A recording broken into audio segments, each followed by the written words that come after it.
Hi, I'm Bob, And I'm Sherry. and this is Mostly Politics with Bob and Sherry. Today we're interviewing Mr. Brent Rambo. Brent was the Kathy Barnett's campaign's Allegheny County captain for her campaign and also the chairman of Penn Hill's Republican Committee. Welcome to the show. Thank you. Oh, So, Rambo, how did you meet Kathy? How did you become the County captain for her campaign?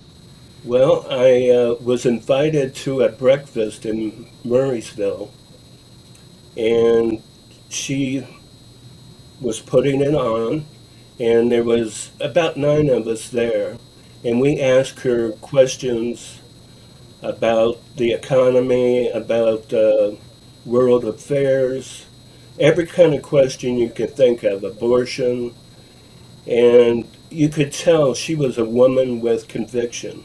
She didn't have to think about it, it just came out. And she was right on target with pretty much everything that we asked her. So she was quite impressive and, a fighter. You could tell there was something in this person that was special. You were the first person endorsing her in Allegheny County. Yes, from then on, I followed her. I went to her events. I helped her whenever I could.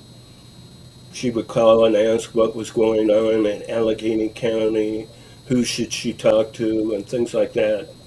And I would give her advice, and then she asked me if I would take care of Allegheny County.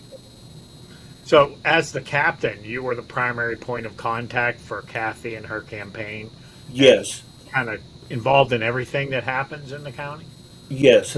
She asked me to get a campaign office for her, and which I did out in Monroeville in the Parkway building. And we used the location for signs, and it was convenient because of the Parkway and the Turnpike that they could ship signs and deliver signs there and campaign materials. And the other captains, once they came on board, could come and pick up stuff, or we could meet. So it was a great location, and I just went to the events, helped her paid staff with you know telling them about her, handing out signs, campaign material, getting them to sign up for her email newsletters and things like that. So your position was non-paid position, was a volunteer Yes, position. completely How many volunteer. how many volunteers did you recruit for her in Allegheny County? I think we had close to 20 volunteers across Allegheny County. Now you have run local elections before, and is this your first national like this large scale election that you have run the campaign for? Yes, and there is a big difference. It was huge, the things that you have to do and stuff like that. It's much different. Uh, they start slinging dirt earlier with local elections, where the big boys wait until the very end, right before the uh, election, to start throwing the dirt, so you don't have a chance to defend yourself. So that was So, an eye opener. now with the national narrative, the national media was Kathy Barnette came out of nowhere. So, your job was so obviously that didn't happen to you. You met her, you worked on her campaign. People have known her for quite a while before the national media. So, can you explain how Kathy Barnette came out of nowhere? Well, I met her, like I said, a year ago, and she built a grassroots campaign that was fantastic. She wasn't a millionaire, and when she was running to start with, Oz and McCormick weren't in the race. That didn't happen till December, January, somewhere in there, where they decided they were going to run. And then they started with the commercials and things like that. But So she could have said they came out of nowhere. yeah, that's true. But they were millionaires and they could spend the money in any way they wanted. And they sure did. Uh, They spent $60 million trashing each other. And Kathy spent less than $2 million. And before the smear campaign started, she was within a point and a half of Dr. Oz, and McCormick was like a point and a half back behind her. hmm. So she scared him because the grassroots was with her, and they were relying on TV commercials. Kathy did. I think there was 9 debates, eight or nine debates, and Dr. Oz and Mr. McCormick only appeared in 2 of them. And Carla Sands, I think, did 3, or excuse me, 4. So she didn't do a whole lot of them because at the beginning, she thought she was a top tier candidate, and she said she wasn't going to participate in debates unless Dr. Oz or McCormick did. She didn't want to talk in front of the lower people. And I think she got less than 6 or 7%. So, karma. Well, I was watching NBC News. They were reporting the day of the election. They interviewed Kathy, and the reporter from NBC News was saying the reason for Kathy's surge had something to do with the leak of the Supreme Court document because she was born out of a young girl that was raped, and that's why I gave her the sudden surge. As the captain, you're working the campaign. Do you agree with that statement on the national media? Not at all. Not at all. She surged back in the week after President Trump endorsed Oz. And that was April 10th that he made the endorsement. And the next poll that came out about 5 days later, she jumped 8 points, and Oz only jumped 3 points. People were upset that we were going to have a person from another state represent Pennsylvania in the Senate. And Kathy was that person that they chose to represent. The Supreme Court thing didn't come out until May. So there again, fake news. Reporters. I just did an interview a couple weeks ago with the Post Gazette reporter in Harrisburg, and off the record, I said, "How come you guys don't research or do things anymore?" I said, "You just look at Twitter and go with it." And she goes, "Unfortunately, yes. The game is not to be the most correct anymore. It's the one to be the first." And that's a shame that our press that we used to rely on for honest information is now just whoever makes something up puts it on Twitter, and the reporters run with it like it's gospel. Now, I don't watch Sean Hannity, but so I don't know what he was saying about Oz or Barnett, but I did on election evening hear him talk about what a great friend Dr. Oz is. They go way back, and he's a wonderful person. And I had heard that he was saying negative things. He was attacking Kathy, and it just seemed wrong to me if he's a conservative voice. He claims to be about conservatism, that he would endorse someone who's his friend. I can understand that, but why would you go negative on someone who you admittedly yourself don't know anything about? I mean, and I think she tried to get on the show. Yes, she did. And she was on the show before Oz entered the race Hmm. about 7 times. But then once Oz got into the race, she was, you know, non-existent as far as Fox News goes. And you know, I don't know what he had against her. She used to be on Fox and Friends in the morning as a pundit. Whenever they would have a liberal on, she would do the, you know, conservative opinion. And so she knew Sean and pretty much everybody at Fox, but evidently Fox, with the new ownership, when the father kind of stepped down, the kids took over. Fox News isn't what Fox News used to be. I know many Republicans, including myself, don't watch Fox News anymore. Since the 2020 election, and you know, they were calling states before, you know, hardly any votes were in, and you know, it was just crazy. So I lost faith in Fox News.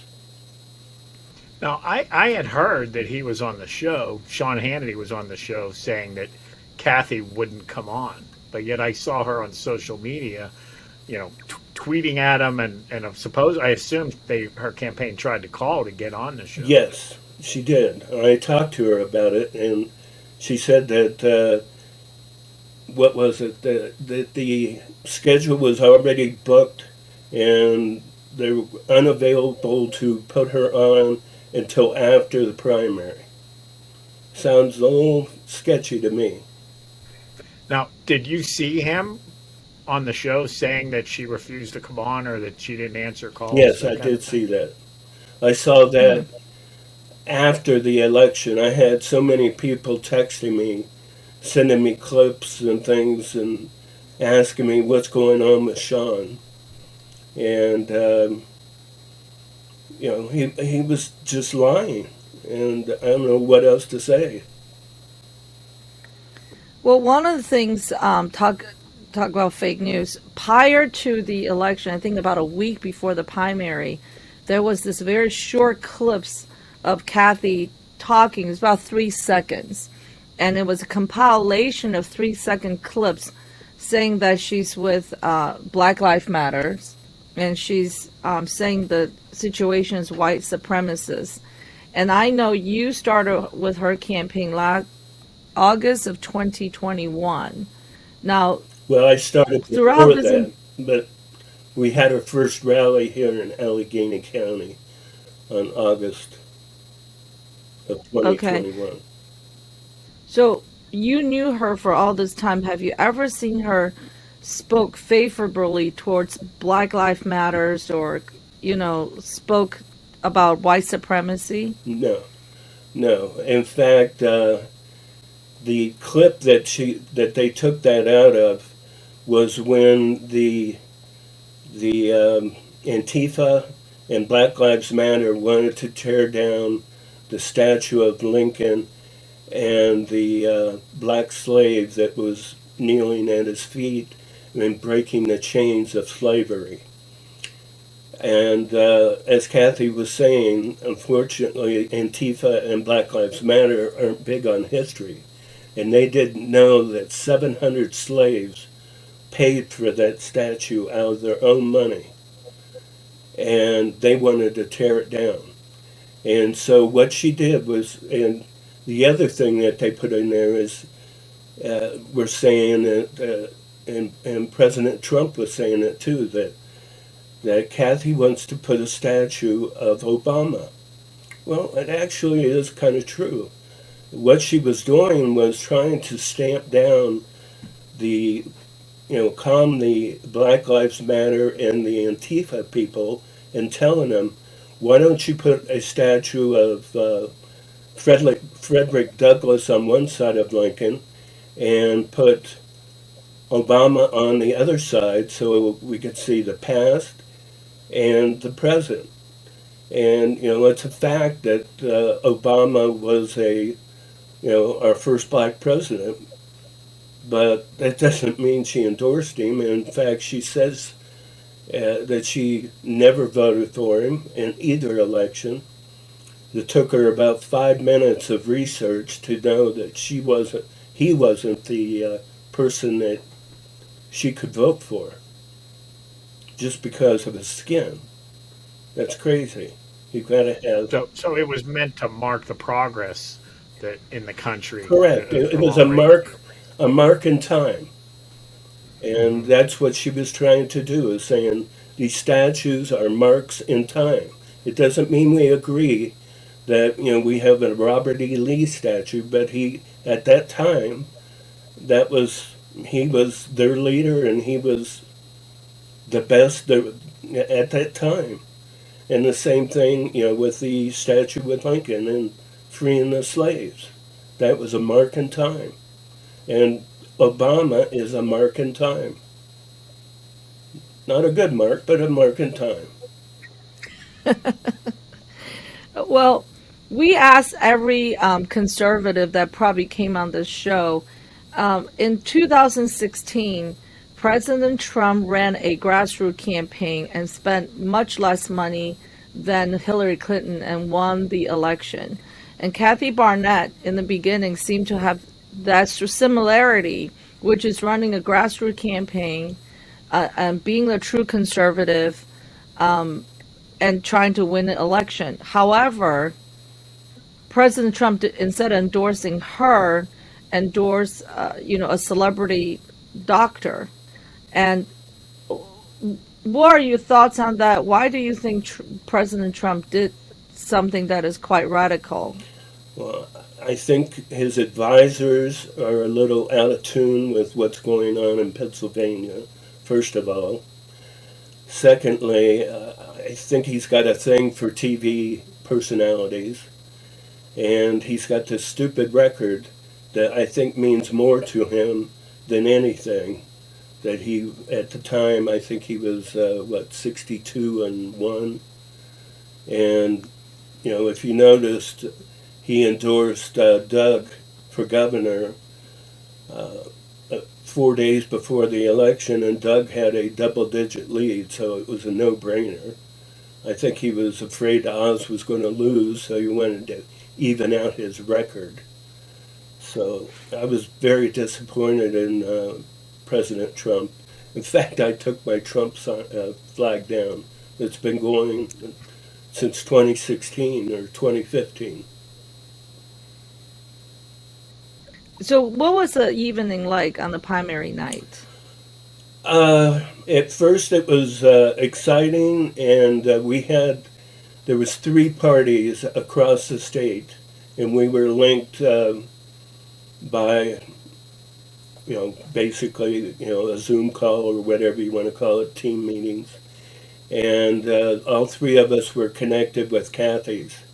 And then when the numbers started coming in, it was pretty obvious that the 5 days of Sean Hannity and Greg Kelly really took a hit on Kathy, even though she did podcasts and small TV shows where she was able to get in front of people and tell them what they were, explain what was going on with all those hit pieces.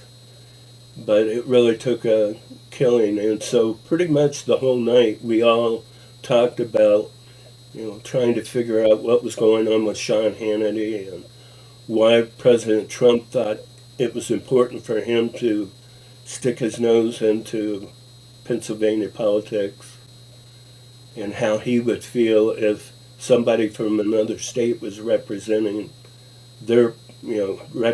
him in their state.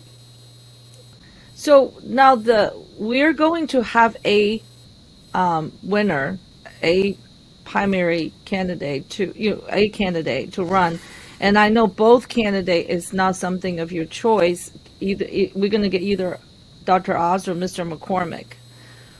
Where do you think the Kathy Barnette supporters will be come general? Well, Kathy came out. I know originally she said she did not want to endorse either globalist. In fact, both of them are globalist.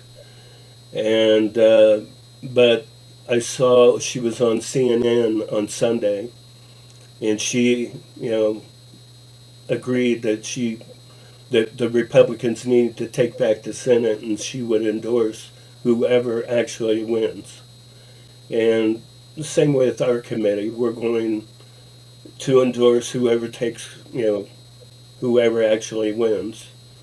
I'm not happy, but life goes on, and we've got to make sure that we stop Biden from doing any more stupid things, if that's even possible, because I think it comes pretty natural for him. But I will, and So, my committee will endorse whoever wins. did the Penn Hills committee endorse Kathy Barnette? Um, there were a couple that weren't happy, but the majority of us, yes, we did endorse her. Okay, but I mean, you didn't have an No, we official. didn't have a. Uh, My people were working with her. They had their signs in the yards, stuff like okay. that. But Does the committee normally endorse candidates in a primary? no, I'm sure I put a lot of pressure on my people because I was the captain and I had a vested interest in making sure Kathy won or tried to. But committee members are free to support and work for whatever campaign. Exactly, and They're I not. You're not encourage expected them. to be on. I encourage them to get into a campaign and help and door knock and things like that. Now we will be door knocking for Jeremy Schaefer, for Kerry Del Rosso, and for Doug, and obviously one of the two, the Senate racer people, will be handing out information to people, both Democrat and Republican, in the fall. And it's a little touchy in Penn Hills because we've been threatened by many, many a Democrat to get off their property and things like that. But we keep going.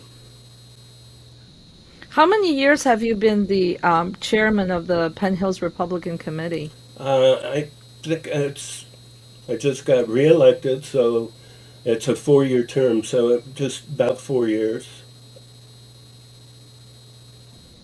No, I mean, how many years have you Oh, in been? the You committee? were the yes, Oh, 12 years. 12 Yes, years. it's. I was active in doing phone calls for Romney and different people at Green Tree. And the former chairman, Jane Wills, came knocking on my door right before I was going to Green Tree to do phone calls. And she said, "Why don't you join our committee?" And she's pretty convincing. And so I joined the Penn Hills Republican Committee. And then she talked me into running for council. So I ran for council twice, which is tough because we only have 6,000 people that are registered Republicans in a town that's predominantly Democrat. So we were outnumbered like 5 to 1. But it was still fun. It was still. I lost a lot of weight knocking on doors, and I got to know how big Penn Hills is. Chairperson for the Penn Hills Republican Committee. Can you tell people what does a chairperson do for the committee? Well, I've tried to get candidates in front of our people so they can get excited and make up their own mind. We were able to do that. We would go to the hula bar. We had 3 different congressional people down there. We had a petition signing event down there. In fact, we had the largest petition signing event, from what I've been told by the candidates, of any committee in Allegheny County, because they came down to the hula bar. We had close to 100 people, if I remember. So it was very exciting. We've had governors, we've had Senate people there, We tried to invite, we had Sean Parnell back when he ran for Congress. Um, we've had many people there.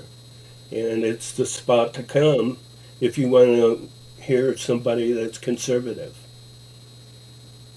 So, committee members, you can, as a chair, you can appoint people to the committee so they can work and do the work of the committee.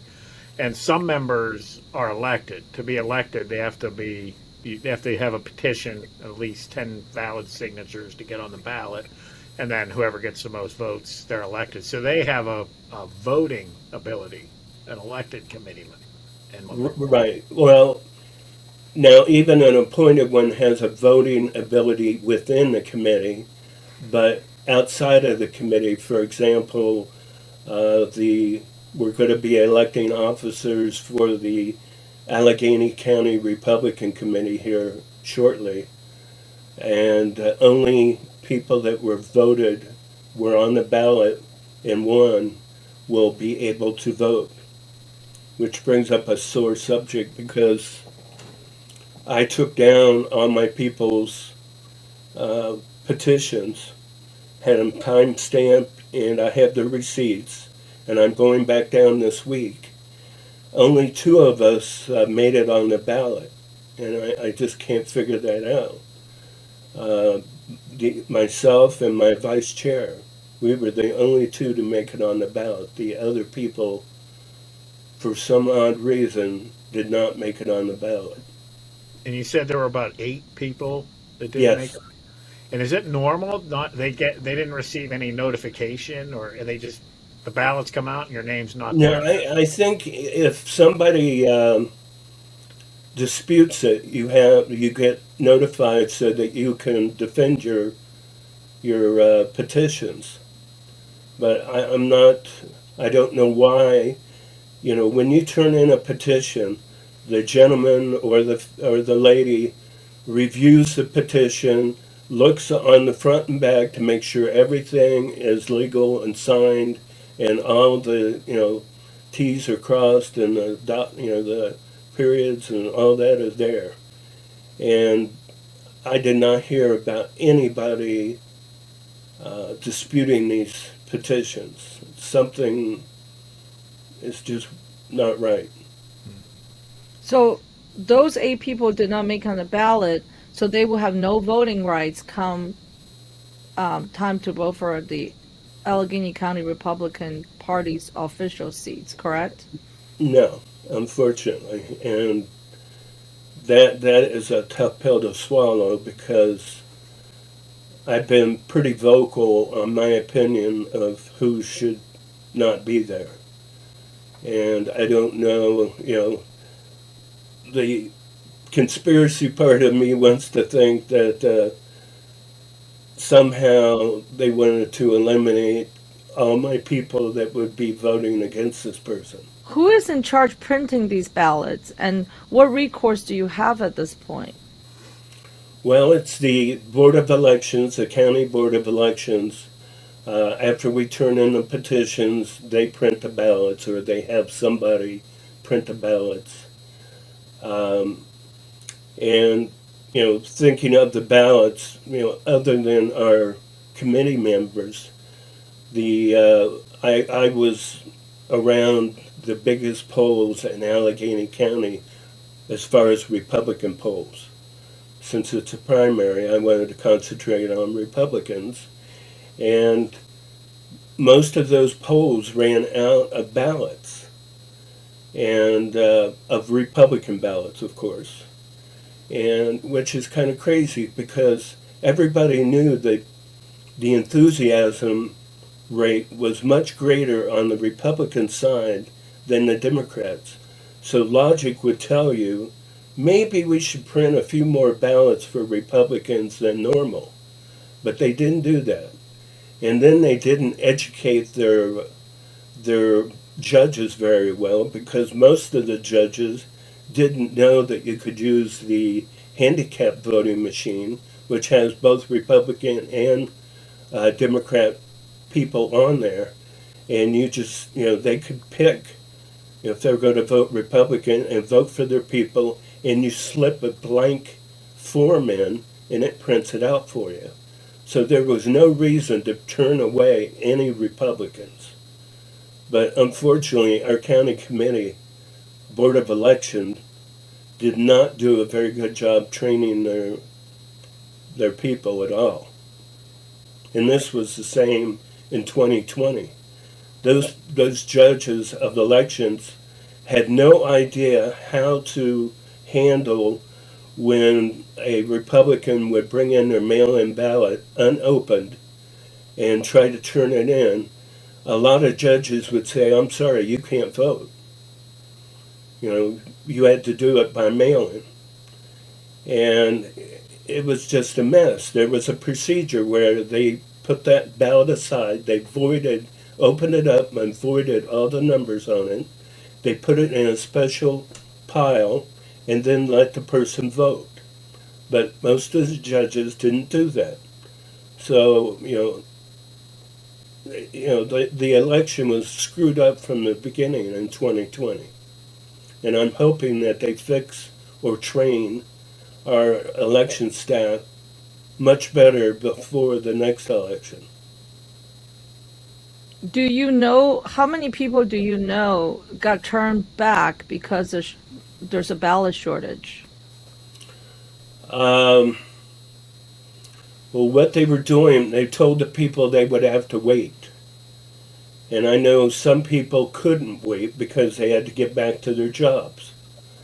And it's just very hard to tell. And just those locations that I were at, what they were doing was calling the Board of Elections and asking for extra ballots. Now, what should have been done is the Board of Elections should have said you could have the people vote on the handicap ballot right then and not had anybody turned away. But as far as the number, I don't know. Some people waited, some people didn't. So going forward, what is the plan of your committee right now going towards the general election? What do you guys do at this point? What kind of activity are you going to be doing? Well, right now I'm focusing on getting school board members. Next year, next May in the primary, we'll have 5 open school board member seats. And it's very important. The Democrats or the liberals, whatever you want to call them, socialists, communists, whatever, they have been doing a great job going after our college students.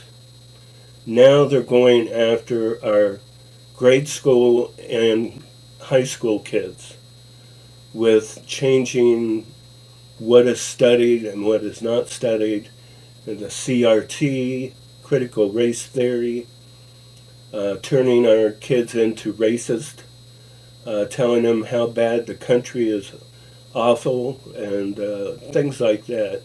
So we need to get school board members, and that's the only good thing that came out of COVID. It woke up the families, and the families just can't believe what they're teaching kids in school. So I've got 2 people already lined up that are enthusiastic about becoming school board members, and there's a company that is running online training one night a week for 6 weeks to teach the person what they'll do as a school board member. If you get somebody that's not sure if they want to be a school board member, they could sign up for this free program and they can watch and decide, is this something I could do? Is this something that I can take one day a week or one day a month and, participate in my child's well-being? And I think most parents will agree we have to do something. So I'm going to try to get the 5 best. Okay, very good. Well, thank you very much, Rambo. This has been great. We covered a lot of great territory for post-election, help get people informed. Thank you. Thank you for having me.